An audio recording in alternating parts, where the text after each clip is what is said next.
Hello everyone and welcome back to my channel. So today we are going to talk about this thing which is called the Fitbit Alta HR. So this one that I'm wearing is the Fitbit Alta HR in the rose gold color with this like purpley color as well.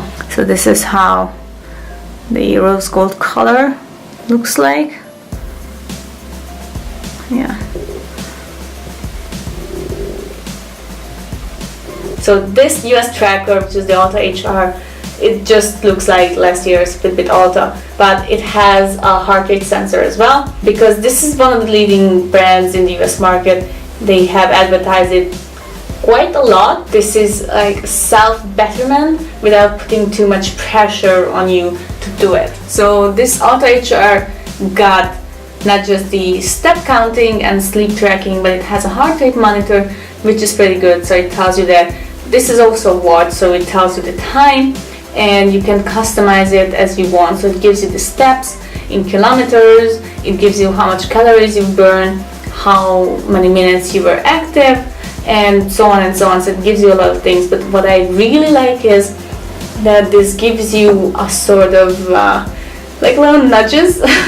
So it is sort of nudging you to move.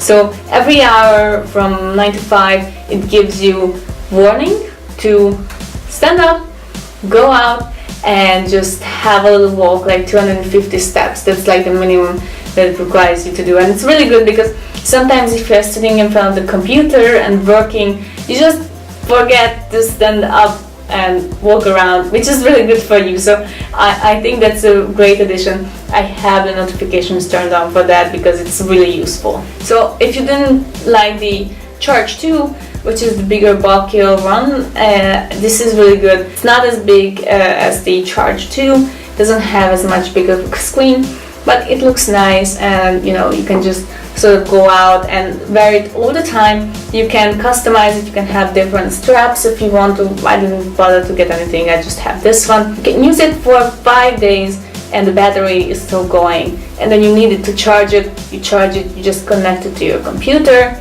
and the USB, attach it, and it's really fast how it manages to recharge. Charging it once a week, it's going to be enough, don't worry about it. So this doesn't have as many sport tracking features as the Charge 2. So this is a very good fitness tracker if you're just starting your fitness journey, or if you're already on it but you don't want to wear something bulkier and you want to track your overall process, meaning eating, sleeping, working out, active minutes, so on and so on. And the heart rate monitor is really good because it tells you how your pulse is and whether you need to be concerned or not, and what you need to pay attention to. So this screen is not necessarily called a touch screen. It's like tap sensitive, so you have to tap it in order to move with the menus along. So that's one of the things. The other ones are probably more touch sensitive, especially the bigger ones. They have a bigger screen. This one is just a small screen, so that's probably one of the reasons. But the other good thing is that if you're just wearing this band, when you turn, you do this movement, and I don't know whether it would show up on the screen, but it tells you, it turns on. So when you're just walking and doing stuff, it's just staying black. But once you twist it like this, it tells you the time, your heart rate, or whatever you set up to do. And then you scroll through different things like this, and then it turns on, which is pretty good. And then it goes away and it turns back on, which is pretty cool. So this is just the strap. What is a little bit annoying that I think some jeans or something probably have a color transfer, so you can see that the strap is a slight of discoloration, but this comes off quite easily with a little bit of water and some soap. So I have tried to get it, but it's annoying that you have to do it again and again. But you know, this is just comes with wearing it every day. So this is how it looks like on the hand, and this is a size S that I'm wearing, and it's very useful. Just take it off, very easy. Take it off, and this is the heart rate monitor in it, and it's easy to change the straps.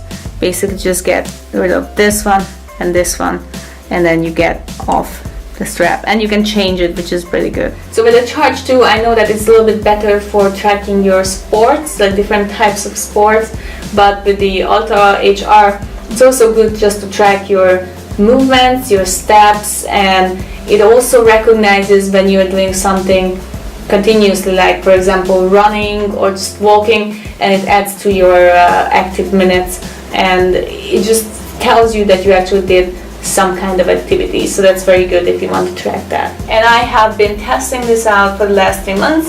I got it for myself for Christmas, and now it's 4 months, so it's April. So the Alta HR will show you your heart rate throughout the day, throughout your workout, as well as your resting heart rate, which is really good. If you have a Fitbit app on your phone, it's very useful because you synchronize your Fitbit and your phone, and the app is really useful because it tells you real-time results. This is the Fitbit app, and it tells you all kinds of things. So this just shows you the steps, the kilometers that you've done on that day, calories burned, the active minutes. It tells you how did you sleep. Somehow this one didn't register this, I don't know why. Maybe it would next day. And it would also tell you the typical day, so you can go back in time and then you can see different results with different things. And I really like that it tells you usually, so it tells you 3 months of your sleeping habits, which is pretty good. So it shows you whether you've done your 8-hour sleep. So that's my goal, to have 8 hours of sleep every single night. Sometimes I do it, sometimes I don't.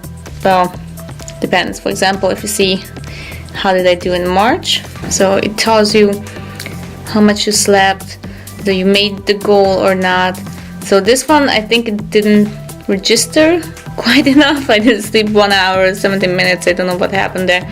So I noticed sometimes the tracker is not giving you the right amount of time, but sometimes it just, so it's, for example, you can see it was 8 hour 44 minutes. So if you click on it, you can see March 20th, Tuesday, sleep stages. So it tells you the wake time, the REM phase, light sleep, and a deep sleep. So it's pretty good. So it shows you when you went to sleep and when you woke up.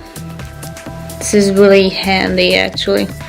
So for example, that night somehow I was awake 58 minutes. I was in the REM phase 12 41 minutes. I had light sleep and I had deep sleep, and I went to bed and I woke up. So this is pretty accurate, I think. Also, this is the hourly activity, and it tells you from 9 to 5 whether you've done your nightly, like your hourly activity, and give you scores for that. And it also tracks your exercise, and for example, it showed that I did a walk and average BPM and how many calories I burned and what kind of things did I do. So this is also very, very useful, and gives you your BPM, which shows my lowest was 62 and 66 is my highest. So this is good. It tells you all the details about last week, gives you all these little graphs. Sometimes it doesn't register, I don't know why. This one did register, so if you click on it, you can see the resting heart rate and when it went up. So this was when I was exercising.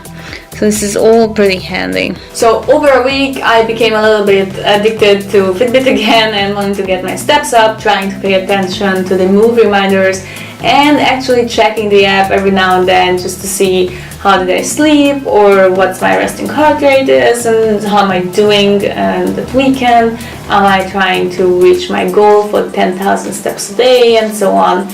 But I did miss the real exercise tracking features while I was wearing it, but I'm still a lot more inclined to buy a wearable that has GPS or other advanced sports tracking, so I'm trying to wait until they come out with something new. It's not just stylish, but it has the heart rate monitor, the week-long battery is really good, so you don't need to constantly charge it. It comes with the app, and it has the advanced tracking for your sleep and your steps. So those are all very good. I would like it if you have control over tracking my exercises, because sometimes when I was doing taekwondo, it didn't really register the kicks and the punches and the steps that I was doing, so I was quite disappointed with that. But otherwise, it would be nice if it would have a GPS. I think the Charge 2 has a GPS, and maybe when they come out with another tap sensitive display, that would be good if they have just a touch screen. But that's probably the next generation of the Fitbit, is going to be the next one that comes with a touch screen. So this one is not waterproof. This is you cannot go swimming with this, but this is like splash proof, so if it gets a little bit wet in the rain or whatever, it's not gonna get ruined, so that's a good thing.